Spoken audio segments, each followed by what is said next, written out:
রাজবাড়ীর বালিয়াকান্দি উপজেলার ধোলাঘাট সারটিয়া গ্রামের চান মিয়া তার পরিত্যক্ত জমিতে আগাছানাশক স্প্রে করেন।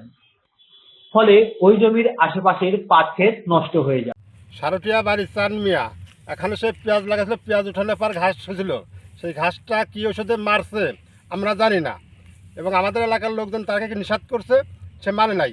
ওষুধ দেওয়ার পরে দেখা যাচ্ছে আমাদের 60-70 বাড়ি বা 50-60 বাড়ির মতো জমি আমাদের পাটের মাথা শুকাই গেছে, মানে কুকড়া।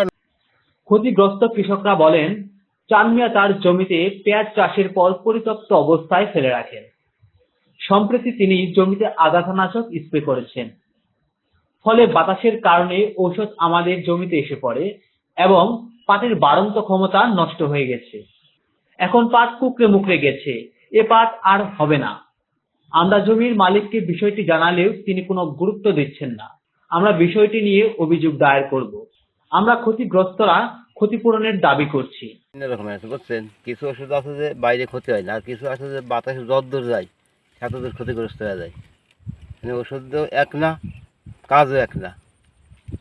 আমরা সাধারণ ওষুধ দিয়ে নল দাবায়া, বাইরের লোক আইসে হয়তো বোঝে নেই, উঁচে করে দিয়েছে, বাতাসে যত দূর গেছে সেত দূরই নষ্ট হয়েছে। কীটনাশক দিছে এই চান মিয়া, এইখানকার মনে করেন এই 60-70 পাখি জমি প্রায় একদমই ক্ষতিগ্রস্ত। এর ভিতর হওয়ার মতো কোনো কিছু আশা নাই যে এর ভিতর থেকে আমরা পাবো। আমাদের এইটাই আয়ের উৎস, সেটাও এখন নষ্ট। এইখানে 3 পাখি জমি আমার নিজেরই, আরও আশেপাশের আমাদের এলাকার প্রায় 60-70 পাখি জমির মতো প্রায় ক্ষতিগ্রস্ত। চান মিয়া ইচ্ছাকৃতভাবে দিছে। আমরা যখন দিছে তখন আমরা বলছিলাম যে নিচে করে দিয়ে এই ওষুধটাই ক্ষতি হয়। মানে খেতে ওষুধ দিয়ে, মানে খেতে ওষুধ প্রয়োগ করার জন্যই মনে করেন পাট অনেক ভুঁই নষ্ট হয়েছে, এমনভাবে হয়েছে যে এই পাট আর হওয়ার মতো না।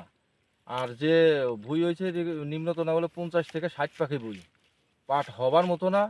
এদের আমরা আইনগত অনুসারে আমরা এদের মানে বিচার আচার চাই।